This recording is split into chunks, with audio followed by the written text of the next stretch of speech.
This is a Sarnafil roof. Right here you can see Sarnafil marking.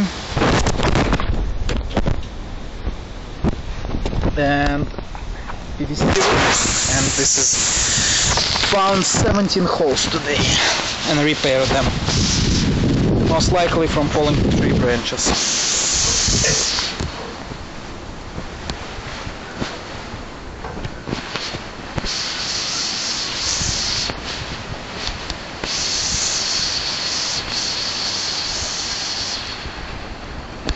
Couple words. Thank you, Landon. I appreciate it.